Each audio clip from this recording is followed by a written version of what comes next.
começar mais uma entrevista do Espiritismo BH. Esperamos que você goste.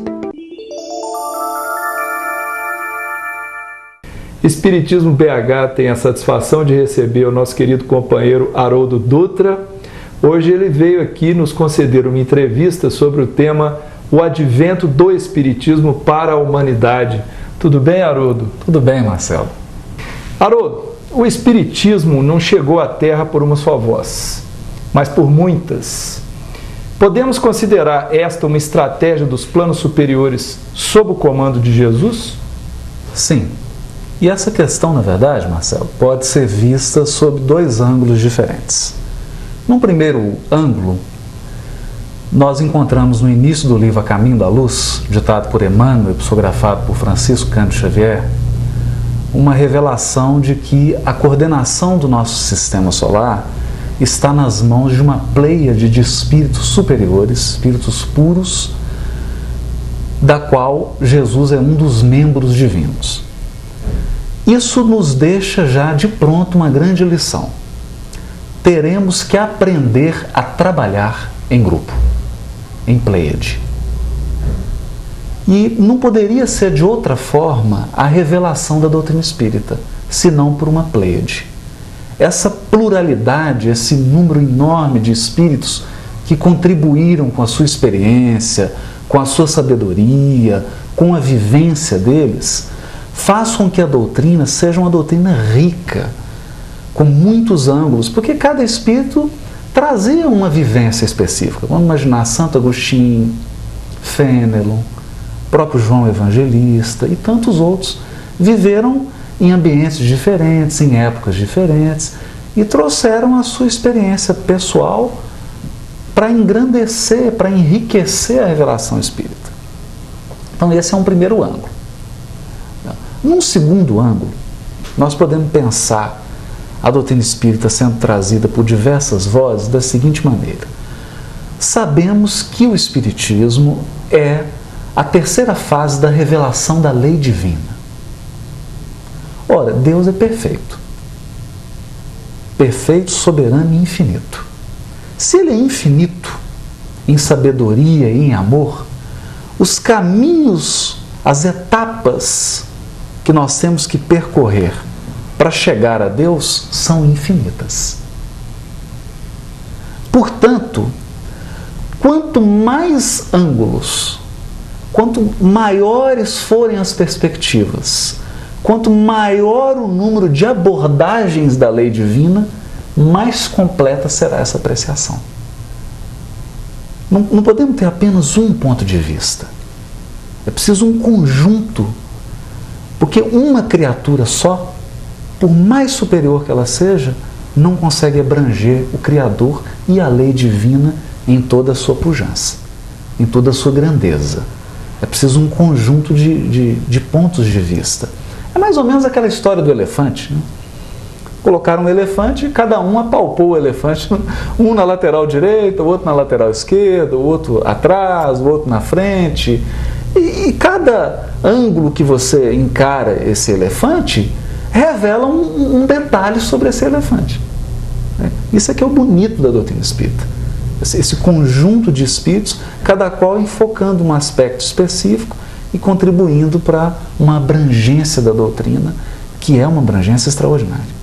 É porque tem aquela história das três revelações, né, Haroldo? A primeira com Moisés, a segunda com Jesus. Se você quiser falar um pouco sobre isso? Sim, é interessante. No livro Consolador, também ditado por Emmanuel, psicografado por Francisco Cândido Xavier, a pergunta, salvo engano, questão 312, Emmanuel diz que, na verdade, as três revelações são três fases da revelação divina, da lei divina. Porque a lei divina, Marcelo, é una. É una. Se nós tomarmos o Livro dos Espíritos, no capítulo, terceira parte das leis morais, a última lei é a lei de justiça, vírgula, de amor e caridade. Mas lei está no singular. É verdade. Está no singular. Porque a lei divina não é só justiça, não é só amor, não é só caridade. Ela é una. Então nós aprendemos com a doutrina espírita que o amor, a misericórdia e o perdão fazem parte da lei de justiça divina. A justiça divina engloba inclusive o amor e o perdão. É uma lei. Mas nós não tem como, não havia como, seria, digamos, uma falha pedagógica se a espiritualidade trouxesse toda a lei de pronto, de uma vez só. Então, divide-se em etapa.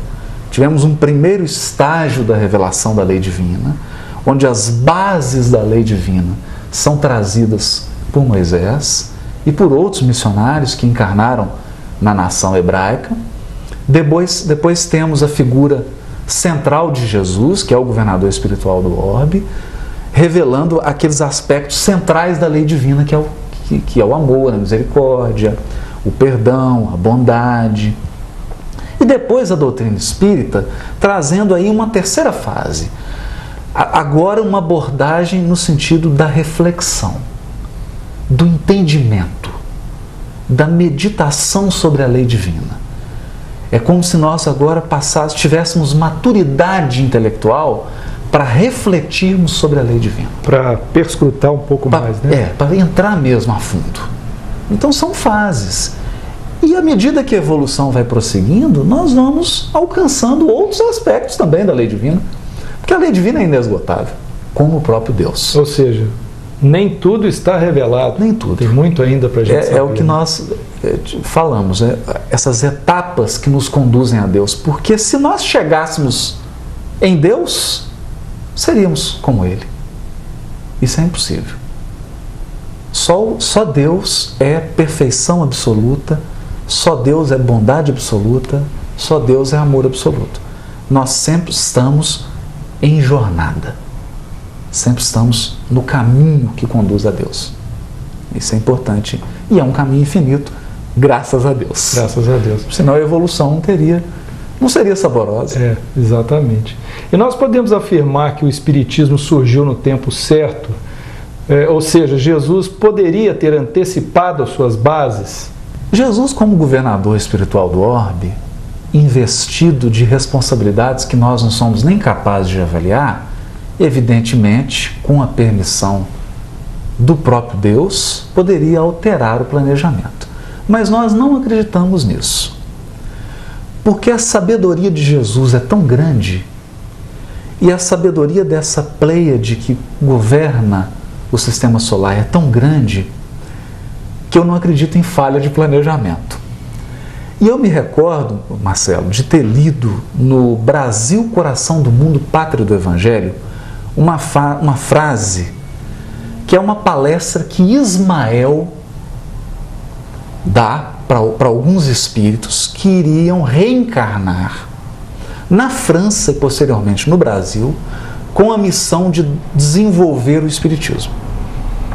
E ele cita uma frase, eu gostaria de pedir permissão para ler essa frase. É uma frase pequena.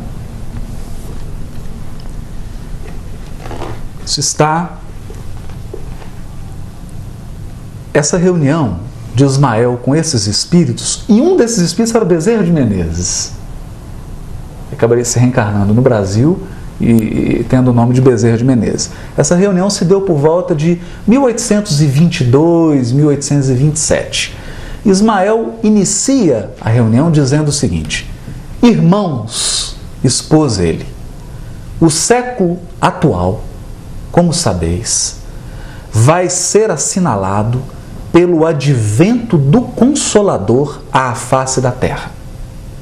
Nestes 100 anos se efetuarão os grandes movimentos preparatórios dos outros 100 anos que hão de vir. Bom, aqui eu fiquei curioso. Porque a doutrina, Kardec codifica, o Livro dos Espíritos sai em 1857. Se você coloca 100 anos, que são 100 anos preparatórios, dá 1957. Se você adiciona mais 100, nós temos 2057, que é a data colocada por Emmanuel numa entrevista em que o Chico, perguntam para o Chico em que ano mais ou menos se iniciariam, né, os movimentos do mundo de regeneração? Iniciaria. Que seria a próxima etapa evolutiva, né, do planeta. É a próxima etapa evolutiva. E o Chico diz assim, por volta de 2057. E está aqui o próprio Ismael que revelou. Então, nós teremos 100 anos preparatórios, e depois outros 100, que é o que nós estamos vivendo agora. Nós estamos nessa segunda etapa de 100 anos, preparando o terreno para o mundo de regeneração, para que o mundo de regeneração se inicie como uma semente, né? Tem muita gente achando que ele chega como uma árvore frutífera. Não, ele chega como uma semente. É preciso plantar a semente, regar, cultivar, até que ela possa dar frutos. Quem sabe a gente vai poder estar lá para colocar um pouquinho, dar uma contribuição, né? Então, agora, para ele dizer isso, ele disse isso em 1822. Para ele dar detalhes de datas, é porque a previsão espiritual. Jesus trabalha com um cronograma. E os cronogramas dele não costumam ser descumpridos. Né? Senão ele não seria o governador magnânimo que ele é. É uma programação extraordinária. Existiu também, né, Haroldo, uma questão pedagógica. Jesus antecipa certas revelações antes daquele momento psicológico da humanidade, não daria certo. Não é isso? Verdade, verdade. É mais ou menos você querer violentar consciências. Ou, digamos, uma criança. Você tem crianças, são pai ou mãe, e você quer pular as fases da criança. Você quer ensinar para ela coisas que ela não está na fase ainda. Por exemplo, ela não tem coordenação motora, você quer que ela pegue o lápis de cor e faça desenhos. Não funciona. É preciso esperar um desenvolvimento, é preciso esperar um amadurecimento espiritual para que o conteúdo possa ser revelado. Não há precipitação. Há todo um planejamento, toda uma pedagogia na condução da nossa evolução. Isso é importante, sem violência. E não é à toa que na Terra nós temos ainda religiões, vamos dizer assim, que ainda são muito dogmatizadas, ainda vivem aquela etapa muito ritualística, que é uma coisa de um passado da humanidade, não é? Eu gosto de pensar nessas religiões, sobretudo essas que são bastante fundamentalistas, muito rígidas, que exercem um controle, quase que um massacre sobre a criatura, como aqueles filtros de aperfeiçoamento que a bondade de Jesus permite que permaneçam. A humanidade como um todo, no conjunto, já passou dessa fase. Mas algumas criaturas ainda necessitam desses filtros, desse policiamento, desse tipo de pedagogia, para que eles possam retomar o seu caminho evolutivo. Eu comparo mais ou menos a uma pena que você impõe a alguém que comete um crime. É como se fosse uma parada na vida daquela pessoa. Você o obriga a recolher-se, o obriga às vezes a ir para uma cadeia, e é um momento em que ele vai precisar parar. Dar uma pausa, refletir, evitando primeiro comprometimentos maiores e evitando que ele gere um prejuízo que fuja do controle. É mais ou menos isso. Como se fosse então um estágio para uma readaptação. Para uma readaptação, uma preparação. Porque a verdade, Marcelo, é que no conjunto nós não estamos ainda preparados para uma liberdade espiritual plena. Não estamos. Você pode fazer uma opção, um teste numa grande empresa, você abolindo o ponto. Pessoal, a partir de hoje ninguém mais precisa bater ponto. Vão ter problemas. Algumas empresas adotaram essa estratégia e tiveram enormes problemas, porque tem pessoa que não consegue administrar o seu tempo se não tiver o cartão de ponto. Se não tiver uma fiscalização. Ele não está preparado para isso ainda. E nós precisamos respeitar essa limitação. E a religião, ela às vezes exerce esse papel fiscalizador, Exerce. Na consciência da pessoa. Quantos de nós já não testemunhamos criaturas que estavam viciadas em droga, roubando, e que encontra uma religião às vezes severa, mas aquilo faz um bem nobre. Eu tenho pessoas conhecidas, até dentro da família, um primo, por exemplo, que era alcoólatra inveterado, e ingressou numa determinada religião bem severa e tudo. Hoje parou de beber, conheceu uma moça, casou, construiu a casa dele, reestruturou a sua profissão. Eu fiquei encantado, porque olha o benefício que isso trouxe para ele. Ele precisava disso. E nós não temos o direito de julgar as religiões só por causa do rigor que elas às vezes têm, né, um pouco para exacerbados. Né? Pode às vezes não ser o melhor para nós, mas pode ser o mais adequado para uma outra criatura. E esse respeito nós precisamos ter. Haroldo, fatos espíritas já aconteciam muito antes do espiritismo. A doutrina espírita se instituiu para explicá-los e organizar o pensamento humano a respeito dessa realidade? Sim. E isso, Marcelo, é colocado de forma bem firme pelo próprio codificador na introdução do Livro dos Espíritos. Quando Kardec faz um resumo da história de como ele chegou ao fato espírita. Ele diz que presenciou fatos, que eram as mesas que giravam, pessoas se reuniam para ver aquelas mesas girantes. No primeiro momento ele achou que aquilo fosse apenas um fenômeno físico, uma mesa se movimentando. Depois ele percebeu que as mesas estavam respondendo perguntas. Ele falou, mesa respondendo pergunta aí, deve ter algum fato especial por trás disso. E de fato em fato, ele começou a montar um quebra-cabeça. Então aqui nós temos que distinguir duas coisas. O fato espírita nasceu com a humanidade. O fato espírita é como um pôr do sol. Existe desde que o mundo é mundo. Espíritos se comunicando com pessoas encarnadas, desde que a humanidade surgiu, nós temos registrados. Em diversos livros sagrados, de inúmeras civilizações, em épocas remotas, muitos filósofos já fizeram menção a isso. Comunicação de espírito, aparição de espírito, a própria reencarnação. Pessoas que, numa determinada vida, sentiram que a personalidade deles é a personalidade de outra pessoa que viveu numa época diferente. Esse é um fato. É um fato. Mas a sistematização desses fatos, colocar esses fatos todos lado a lado e dar uma explicação global, sem dogma, sem misticismo, sem fantasia, de uma forma clara, límpida, foi com a doutrina espírita. Por quê? Porque nesse momento a humanidade atingiu um nível de maturidade, inclusive intelectual. Então foi preciso o iluminismo, foi preciso uma série de movimentos da própria ciência. Galileu, Copérnico, desenvolvesse o pensamento humano para que nós tivéssemos condições de examinar esses fatos e explicar esses fatos sem misticismo. Então, essa que é a diferença, a sistematização. Apenas lembrando, né, isso é importante também, Marcelo, lembrar que não foi Kardec que explicou sozinho.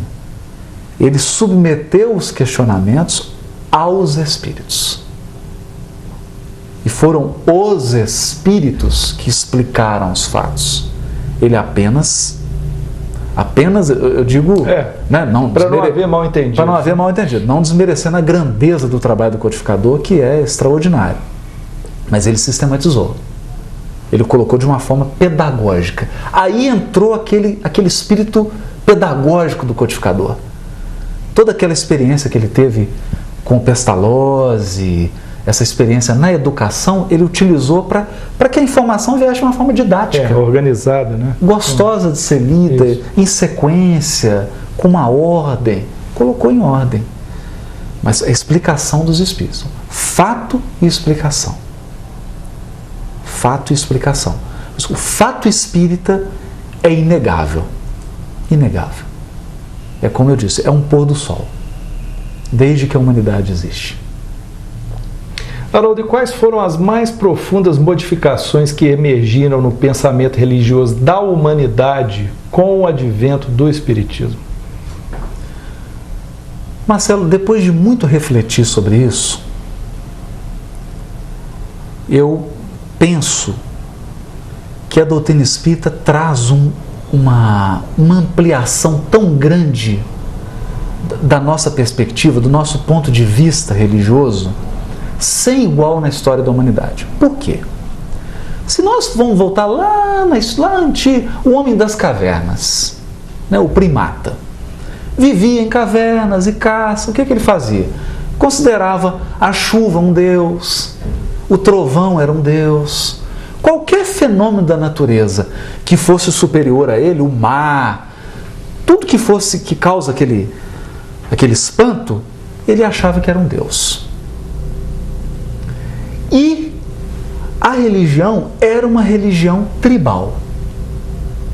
Eu pedia para os deuses para que protegesse a minha família, a minha colheita, a minha vida e as pessoas da minha tribo. A tribo inimiga, problema dela. Então, uma religião tribal. Agora, olha que interessante. Se nós hoje, no século XXI, submetermos as religiões a esse teste, quantas passam? Até hoje, nós ainda trabalhamos, de nossa humanidade, com uma religião tribal. Eu faço prece para Deus para que eu seja bem-sucedido no meu emprego, para que a minha família tenha prosperidade, para que não aconteça nada de mal com os meus filhos. E o meu inimigo? E a pessoa que me faz mal? Não, esse aí é problema dele. É um Deus ainda muito pessoal. Com a doutrina espírita, assim como Galileu revelou que não é o Sol que gira em torno da Terra, a doutrina espírita veio revelar que a Terra é apenas um dos bilhões de mundos que circulam nesse universo infinito. Habitados. Então Deus não é mais um Deus da Terra. Ele não é mais um Deus terreno. Ele é um Deus universal. E para deixar a gente menorzinho ainda, de um universo infinito. É um Deus de um universo infinito. Se nós começamos a pensar nisso, inevitavelmente nós vamos ter que pensar o seguinte: o meu Deus é o Deus do meu malfeitor. O mesmo Deus que me criou o inimigo que entra, o ladrão que entra na minha casa e rouba os meus bens. O mesmo Deus que me criou o assassino que mata alguém na minha família. É um salto. Para que a gente consiga dar esse passo, vai ser preciso ainda muito treino. Até nós nos acostumarmos com esse Deus cósmico, que é o Deus de Jesus. Quando ele diz: orai pelos que vos perseguem, pelos que vos caluniam, perdoai 70 vezes 7. Esse é que é o Deus da doutrina. Então eu diria assim, viu, Marcelo, com Paulo: o nosso Deus é um fogo abrasador. Porque é difícil você conviver com a ideia de um Deus desse. Um Deus universal. Ele não é só um Deus da minha tribo. Ele não é só o Deus dos espíritas. Ele é Deus dos espíritas, dos católicos, dos protestantes, dos muçulmanos, dos judeus, dos budistas. Ele não é só o Deus do torcedor do Galo, né? É Deus do torcedor do Galo, Deus do torcedor do Cruzeiro, do torcedor da América, que é meu time. Então, esse Deus, a gente fica um pouquinho assustado. Eu acredito que essa seja, talvez, o grande impacto da doutrina espírita na ideia religiosa. A doutrina espírita nos força a sair da Terra, a dar um passo adiante, para além da Terra, em direção ao universo infinito. Haroldo, mas houve uma quebra de um dogma muito grande quando veio o advento do Espiritismo com relação ao destino da alma, destino futuro da alma. Explica isso um pouco para nós. Também, isso é fantástico, porque algumas religiões tinham uma ideia vaga de que para além da morte tinha alguma coisa, mas não sabia explicar, né? Se nós ficarmos aguardando esse processo de ressurreição, ou se nós já entramos na vida eterna. Com a doutrina espírita se aclarou. Porque a doutrina ensina que nós somos espíritos imortais. O corpo é uma veste, uma existência é uma experiência. Então, isso também, do ponto de vista pessoal, deu uma amplitude enorme. Uma perspectiva completamente diferente. Completamente diferente. Porque agora eu sou obrigado a encarar o ser humano não mais como uma pessoa que vai do berço ao túmulo, mas como uma criatura que tem uma experiência que nós não conhecemos.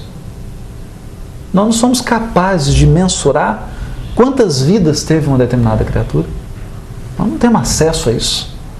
Sabemos que são inúmeras, que ele teve inúmeras experiências em muitos ambientes, em muitas épocas da história. Então o ser humano ganha em complexidade. Não adianta a gente querer explicar o ser humano agora com ideias simplistas, com teorias simplórias. Não dá. É preciso ver o ser humano como um espírito imortal, na sua grandeza, na sua riqueza. Esse também é um grande choque. É uma mudança de paradigma, né? de padrão, de modelo. Força a gente a abrir a cabeça. Haroldo, e o que se constituiu para o pensamento do homem essa perspectiva que o Espiritismo dá de que ele é o herdeiro de si próprio? Isso está integrado naquilo que a gente falou de ampliação da visão do ser humano. Porque agora nós precisamos fugir desse modelozinho de vítima, algoz, eu sou vítima, eu sou algoz. Não.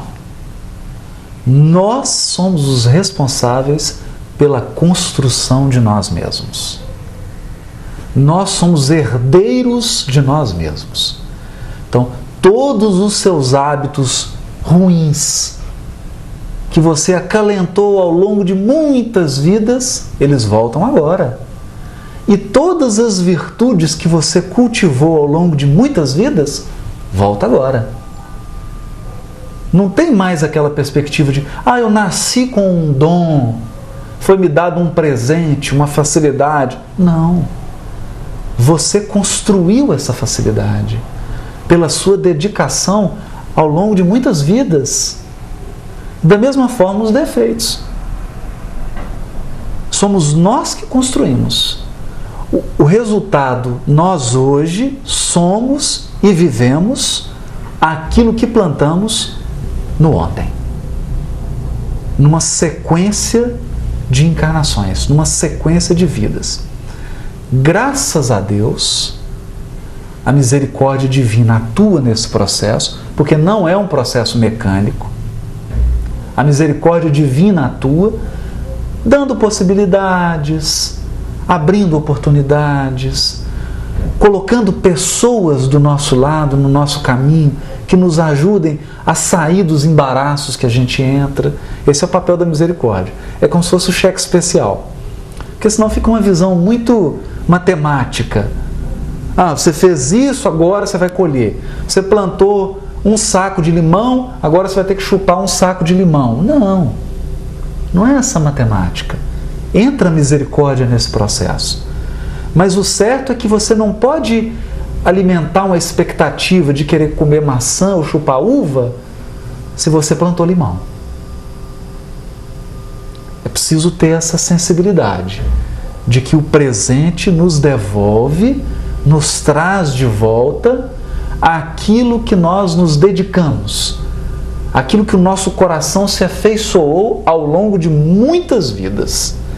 É essa herança. É uma herança enorme e que nós precisamos aprender a lidar com ela, não, Marcelo, porque senão ela nos engole. Preciso ter cuidado com isso.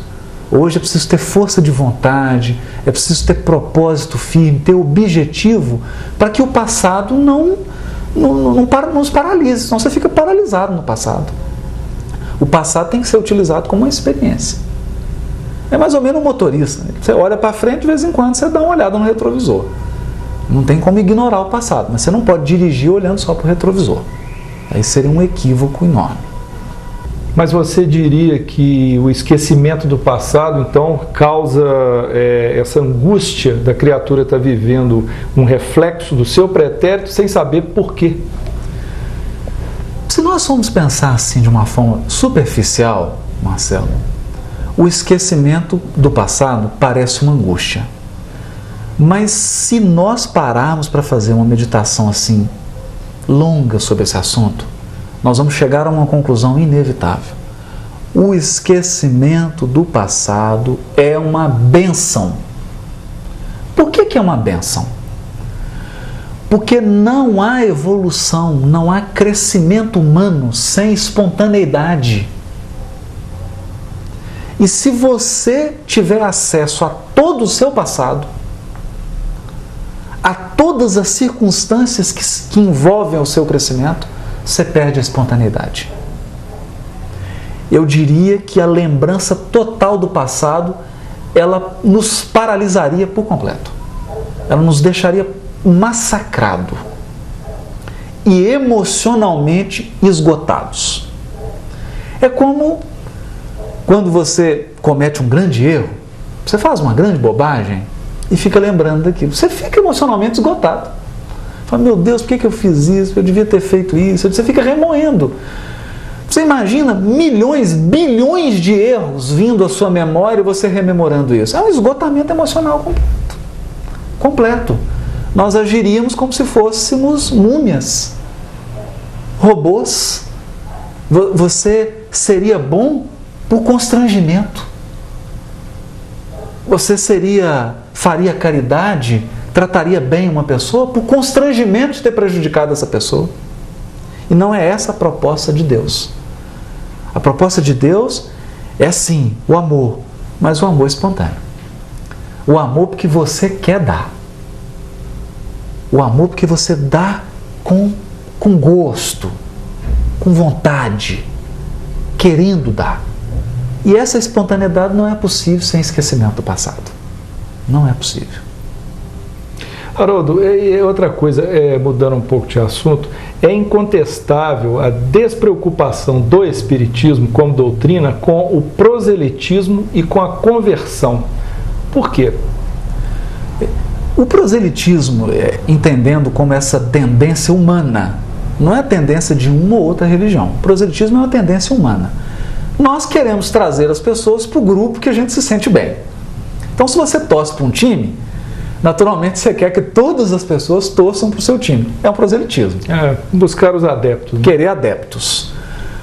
A doutrina espírita rompe com isso. Por que ela rompe? Porque a preocupação primordial da doutrina espírita não é tornar as pessoas espíritas. A preocupação principal da doutrina espírita é tornar a pessoa um homem de bem. Daí o lema escolhido por Kardec para o Espiritismo: fora da caridade não há salvação. Nós precisamos ser pessoas boas. Boas. Não importa se você é uma pessoa boa e é protestante, é católico, é judeu, é muçulmano, é budista, é taoísta, não importa. Precisamos ser homens de bem. E a doutrina espírita realça muito os hábitos do homem de bem. Quais são as características que o homem de bem tem? Ele é humilde, ele é benevolente, ele sabe perdoar, ele não é egoísta, ele é uma pessoa pacífica, ele é um pacificador, etc, etc, etc. E lembrando disso, Marcelo, eu lembrei de um caso muito interessante do Chico, para ilustrar essa questão de proselitismo no Espiritismo. Uma senhora procurou o Chico e disse assim para ele: Chico, meu marido é um homem extraordinário, extraordinário. É um excelente marido, carinhoso, um companheiro agradável, atencioso, é um namorado eterno, um pai exemplar. Educa as crianças, coloca limite, mas ao mesmo tempo é carinhoso, é atencioso. Um profissional, Chico, que você precisa ver. Super dedicado, competente, chega, faz tudo certinho. Que profissional. Um cidadão que eu fico até com vergonha. Cumpre tudo, mas ele tem um defeito grande, Chico. Chico falou: qual que é o defeito? Ele não é espírita. Aí o Chico virou para ela e falou assim: minha filha, se o seu marido é um bom marido, é um bom pai, é um bom trabalhador e é um bom cidadão, ele não precisa do Espiritismo. Ele já reuniu em si as características do homem de bem. Esse é um dos aspectos do Espiritismo que se conecta com aquele outro da pergunta que você fez sobre a visão de Deus e do ser humano como um herdeiro de si mesmo. É mais um aspecto que se junta. O Espiritismo não está preocupado em tornar as pessoas espíritas. Ele está preocupado em nos tornar seres humanos. Seres humanos. Pessoas bondosas, pessoas caridosas, tolerantes, menos egoístas, menos orgulhosas.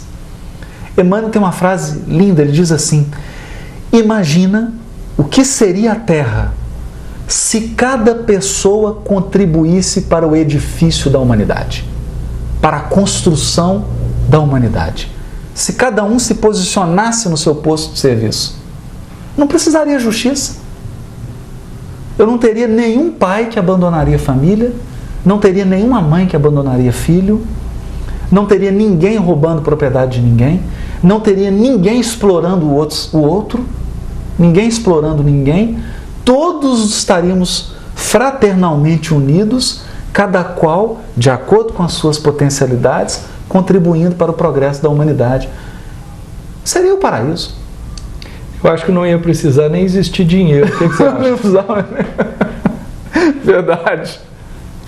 Verdade. Essa é a proposta do Espiritismo.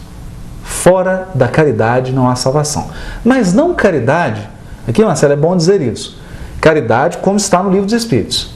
A pergunta que Kardec fez aos Espíritos: como se deve entender caridade tal como a entendia Jesus? Quer dizer, não é como que o Haroldo entende caridade. Não. Não é como que o Marcelo entende caridade. Não. Como que Jesus entendia caridade. E aí os Espíritos dão uma resposta maravilhosa. Benevolência para com todos, indulgência para com as imperfeições e perdão das ofensas. É o tríplice aspecto da caridade. Que o pessoal apelida de o BIP de Jesus, né? Benevolência, indulgência e perdão, né? E perdão. Porque benevolência é ser bom com o outro. É dar ao outro o que ele está precisando no momento. Se ele precisa de um agasalho, eu dou o agasalho. Se ele precisa de um conselho, eu dou o conselho. Se ele precisa de um afago moral, de uma como se diz, uma empatia, carinho, uma empatia. Você dá empatia, é benevolência. Indulgência para com as imperfeições, porque todos somos imperfeitos, todos temos defeitos e precisamos da indulgência dos outros. E o perdão das ofensas, porque todos nós, querendo ou não, ofendemos. Ofendemos. Todo dia. Alguém. Sem querer, às vezes. Mas ofendemos. Essa é a caridade. Essa é a caridade sem a qual não há salvação. Haroldo, o Espiritismo surgiu na França estruturado por Kardec como uma ciência acadêmica. Apesar do codificador ter mais tarde lhe situado o cunho moral, o Brasil ficou sendo o seu maior representante. Por que essa migração? Bom, Marcelo, eu queria fazer só uma contribuição a essa colocação que você fez. Perfeito. Porque a doutrina espírita já nasce tríplice. Isso é fantástico. Eu tenho ouvido muito isso, tem sido uma voz comum assim. O espiritismo científico, o espiritismo filosófico, o espiritismo religioso. Bom, espiritismo só há com Kardec. Porque a palavra espiritismo foi criada por Kardec. O neologismo dele. O neologismo foi criada por ele. Não havia essa palavra nos dicionários de francês da época. Ele cria uma palavra exatamente para evitar qualquer tipo de confusão. Ele cria a palavra espiritismo. E o espiritismo já nasce tríplice. Basta pensar na questão 625 do primeiro livro da codificação.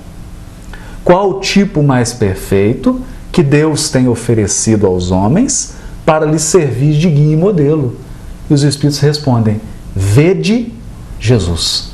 Olha o aspecto religioso aqui. Está todo aqui. Está todo. Retirar o aspecto religioso dos fundamentos do Espiritismo é mutilar a obra do codificador. É mutilar. Nós podemos fazê-lo. Eu não aconselho. Pode ser feito, mas é mutilação. Ele já nasce tríplice. Tríplice por quê? Ele tem um aspecto de ciência, mas não é ciência como as pessoas pensam, porque não é ciência acadêmica.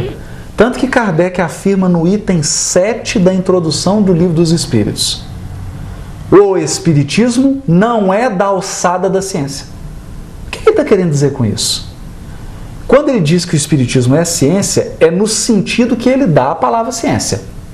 E para o Kardec, ciência é buscar, concatenar fatos.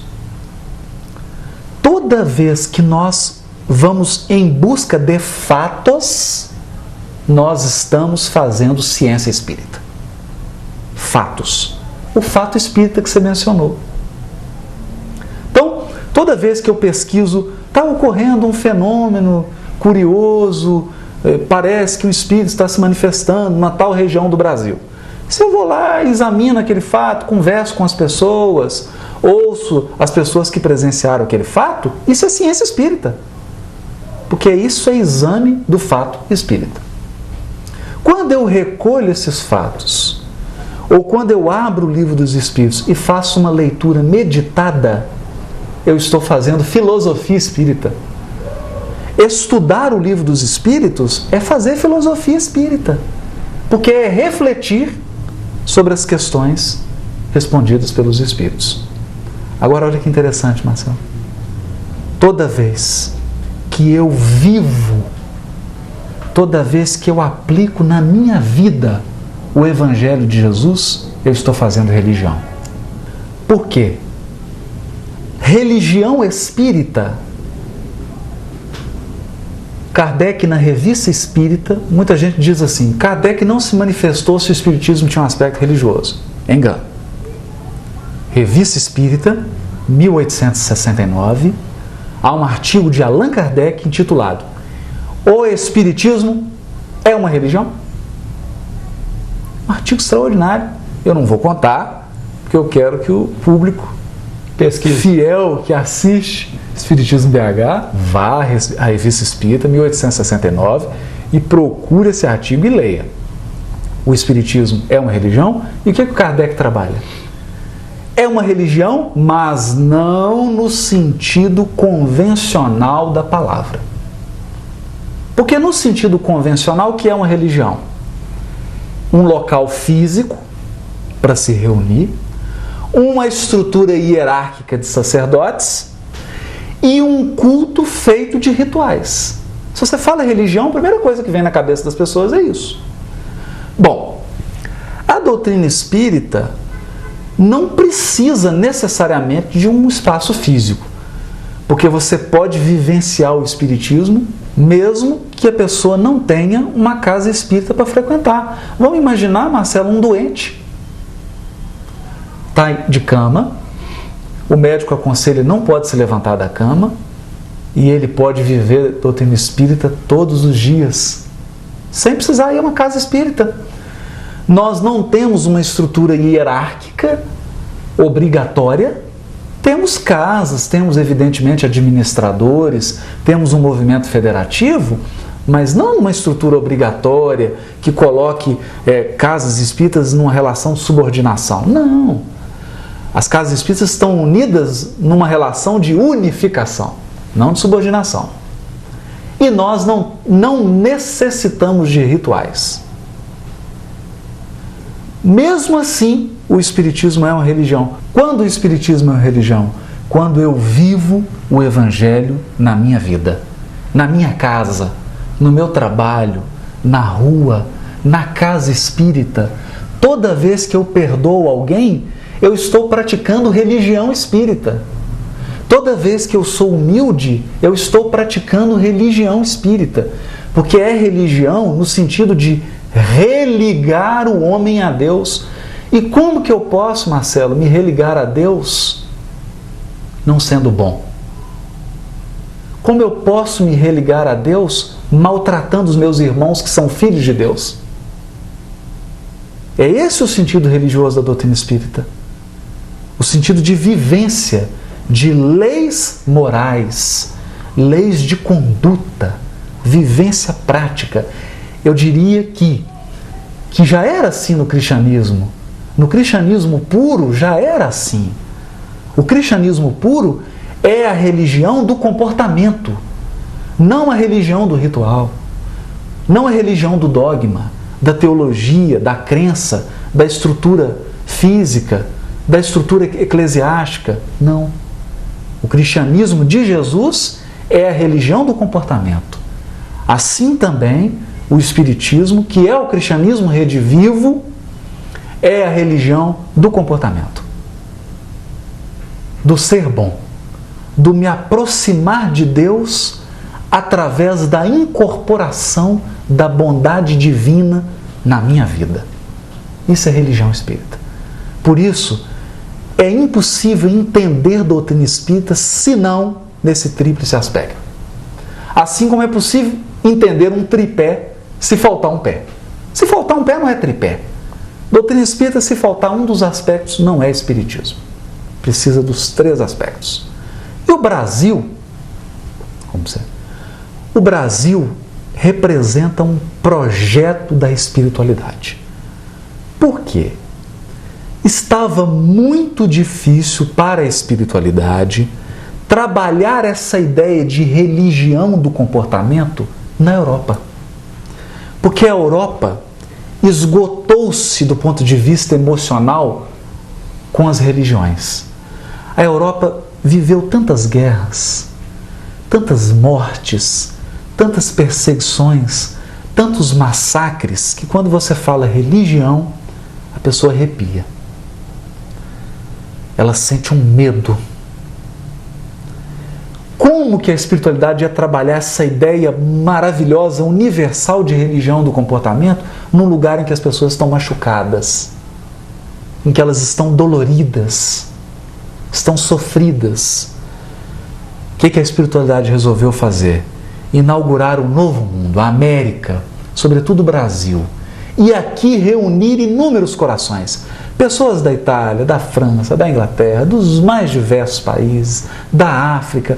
O Brasil é um coração de mãe, cabe pessoa de tudo quanto é nacionalidade, de tudo quanto é procedência, para, através dessa mistura, Marcelo, desse encontro, através desse encontro, fundar no Brasil a verdadeira religião do comportamento. Então, por isso, por essas condições favoráveis da própria formação do Brasil, é possível que a doutrina se desenvolva aqui com toda a sua pujança. E daqui ela se espalhe para o mundo inteiro. Porque eu tenho certeza que, e a gente presencia isso, quantos estrangeiros ficam encantados com esse nosso jeito acolhedor, com essa nossa capacidade de receber com alegria, de receber e de entender as diferenças. Não estou dizendo que nós somos perfeitos, não é isso, temos muito que melhorar ainda, mas essas amarras nós não temos. Somos mais abertos, estamos preparados para esse cristianismo puro, cristianismo sem limites, sem proselitismo, sem fronteiras, sem divisões, o cristianismo do comportamento. Haroldo, com toda essa visão que você deu da responsabilidade, né, do Brasil como pátria do Evangelho, essa migração da Europa para aqui, como nosso país como repositório do Espiritismo, e nós, brasileiros, como é que ficamos nisso aí, num país que ainda é tão católico, tão, assim, né, com outras religiões, ainda como a sua maioria na população? Olha, Marcelo, dentro daquilo que eu falei, eu acredito que o propósito de Ismael não é tornar o Brasil espírita, é tornar o Brasil cristão. Mas o cristianismo genuíno, aquele cristianismo do comportamento, da bondade, do respeito ao outro. Por que isso? Porque se eu torno todo o Brasil espírita, nós perdemos a capacidade de sensibilizar algumas nações. Porque tem nações que têm uma característica. Estados Unidos, por exemplo, uma nação fortemente protestante. Temos, por exemplo, o Japão e a China, uma forte influência do budismo. E são características interessantes. Não é propósito da espiritualidade apagar essas características. Há virtudes nesses segmentos. O que a proposta do Brasil é o cristianismo não mais de palavras. É o cristianismo não mais de estrutura física, de instituição. O cristianismo de comportamento. Então eu preciso, se eu sou político, eu tenho que ser um político cristão, verdadeiro. Se eu sou um gari, eu sou um gari cristão. Se eu sou um balconista, eu sou um balconista cristão. Se eu sou um empresário, eu adoto práticas administrativas cristãs. De respeito ao semelhante, de respeito ao próximo, e não práticas administrativas de espoliação do semelhante. É um processo de mudança de hábito. Mudança de hábito. E nós estamos assistindo, Marcelo, um fato curiosíssimo no Brasil. Está se intensificando o diálogo entre as religiões. De uma forma nunca vista em nenhum país, em nenhuma época. Até mesmo de experiência pessoal. Tenho visto inúmeras pessoas católicas, tenho amigos católicos, freiras, padres, teólogos católicos, pastores protestantes, e nós sentamos para conversar às vezes sobre espiritismo, sobre o Novo Testamento, sobre questão religiosa, num respeito mútuo, num carinho tão grande, que é extraordinário. Isso não seria possível em outro local que não no Brasil. É essa possibilidade que o Brasil oferece. E nós precisamos investir nisso. Criar vias para o diálogo. E, sobretudo, nós, os espíritas, que temos a revelação de Ismael, temos a revelação da missão do Brasil, precisamos renovar os nossos votos de compromisso com Kardec. Votos de compromisso com Kardec. Por que eu digo isso, Marcelo? Porque quando eu renovo os meus votos de compromisso com Kardec, não é com o codificador enquanto pessoa. Porque ele disse isso, que o Espiritismo não está personificado numa pessoa. Quando eu renovo os meus votos de comprometimento com Kardec, é com o ensino dos espíritos que ditaram a codificação. É esse comprometimento, é abrir mão das opiniões pessoais, abrir mão às vezes das fantasias, daquelas ideias totalmente contrárias à codificação, à obra subsidiária que dá apoio à codificação, e nos comprometermos com isso. Nos comprometemos em estudar essa obra, em vivenciar essa obra, em colocar isso em prática na nossa vida pessoal, profissional, amorosa, familiar, etc, etc. Porque as pessoas não vão procurar o Livro dos Espíritos porque passaram numa livraria e viram uma capa bonita.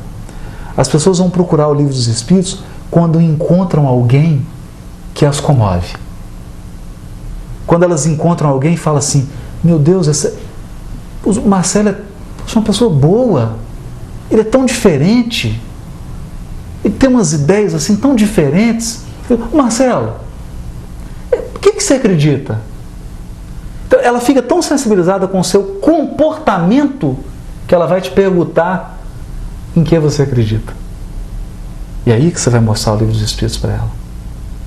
Porque as pessoas não se comovem com livros, elas se comovem com pessoas.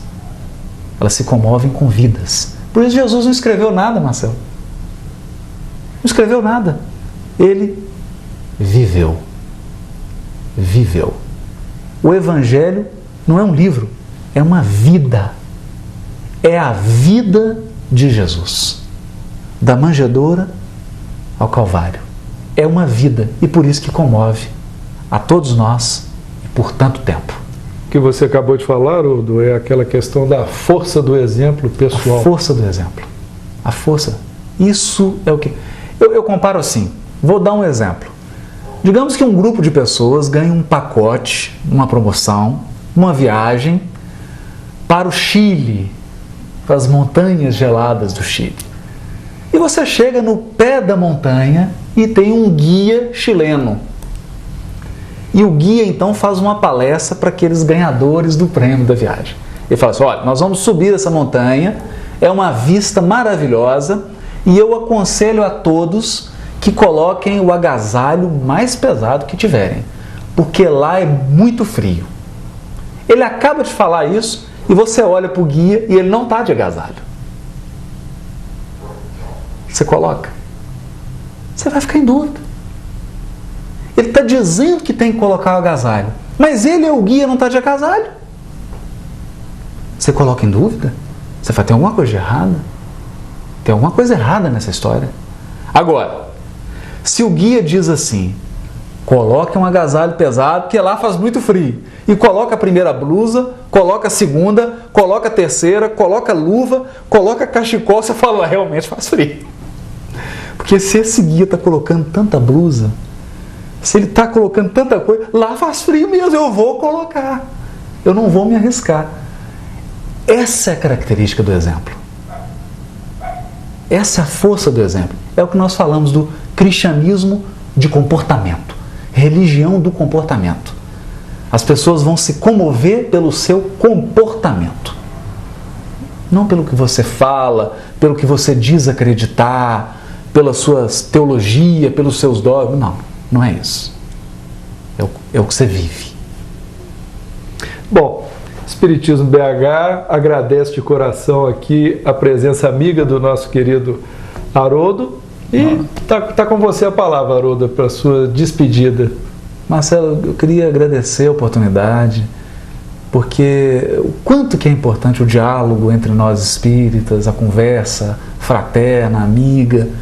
Queria desejar, assim, muita paz, muita felicidade para todos os espectadores do Espiritismo BH e pedindo a Jesus que ampare a todos e que nos dê força para concretizar todos esses projetos que nós devemos concretizar, que a gente tenha força de vontade, tenha o amparo de Jesus para colocar isso em prática. Que Deus abençoe a todos e muito obrigado pela oportunidade e pela paciência. Muita paz. Então, o que achou desta entrevista? Dê a sua opinião acessando o Fale Conosco. Até breve!